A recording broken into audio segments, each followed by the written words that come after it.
Gusto mo bang magmang inasal pero gusto mo na sa bahay ka lang? Kayang-kaya natin i-achieve yan.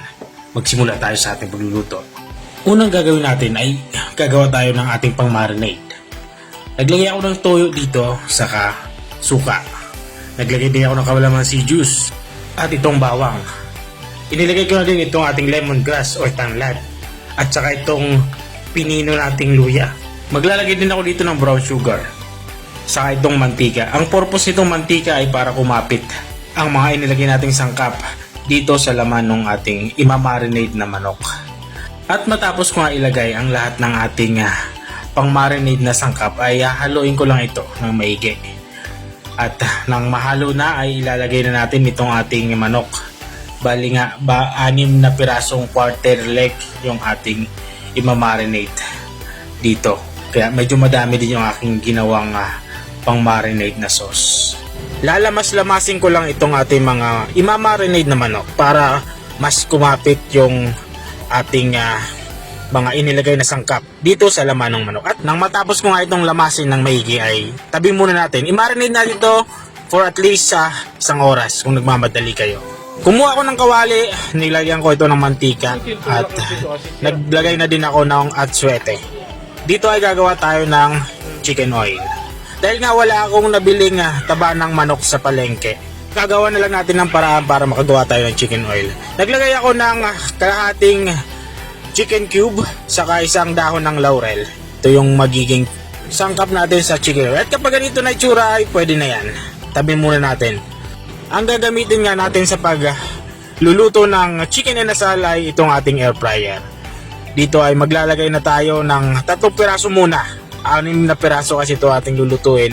At para naman hindi overcrowded yung ating inilulutong chicken inasal. Matapos ko nga ilagay itong 3 pirasong chicken quarter leg ay isinara ko na itong ating air fryer. Dito ay i-air fry natin itong ating lulutuing chicken inasal sa loob muna ng 20 minutes sa init na 180 degrees Celsius. Kung nakikita nyo, sineset ko yung ating air fryer. At matapos ko nga ma-set yung settings ng ating air fryer, sinira ko muna to. At after 5 minutes na pag-air fry ay binuksan ko to para pahira naman itong ating mga chicken na quarter leg ng ating ginawang chicken oil. Napaka-importante nga na from time to time ay papahiran nyo ito ng mantika or nitong chicken oil para hindi maging dry itong ating nilulutong chicken inasal. At matapos ko nga itong pahiran ay itinuloy ko na yung pagluluto. Uulit-ulitin ko nga lang din yung pagpapahid nitong ating chicken oil dito sa ating nilulutong chicken inasal para juicy pa rin ito kapag naluto.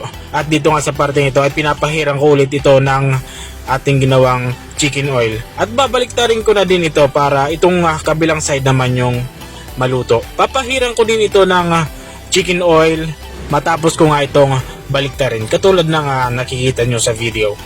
Uulit-ulitin ko nga itong ganitong proseso hanggang sa maluto itong ating nilulutong chicken inasal. At kung nanonood ka pa rin hanggang dito sa kalagitnaan ng aking video, ibig sabihin ay nag-i-enjoy ka. Pwede mo naman i-comment kung taga saan ka para alam ko kung hanggang saan umabot ang aking video.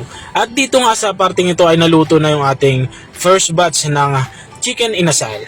Kitang-kito nyo naman, napaka-perfect nga na pagkakaluluto natin. Kumbaga, pwede na itong makipagsabayan sa isang sikat na chicken inasal dito sa atin, di ba? So, iluluto ko na din yung ating second batch ng ating ginagawang chicken inasal. Ganon din yung proseso na gagawin natin. Lalagyan din natin ito ng chicken oil habang ito ay niluluto. At matapos nga ng ilang minutong pagluluto, ito na. Tapos na tayo sa ating second batch. Lutong-luto na din to. Tatabi muna natin to at papalamigin. Napakasarap nga nito, lalo sa mainit na kanin. At ito na nga, ready to serve na nga itong ating chicken inasal and air fryer. Napakasarap at napaka-juicy. Diba? Kung nakarating ka hanggang dito sa dulo ng aking video, maraming salamat sa panonood. At kung nagustuhan mo naman to, baka pwede mo naman tong i-share. Hanggang sa muli, bye-bye!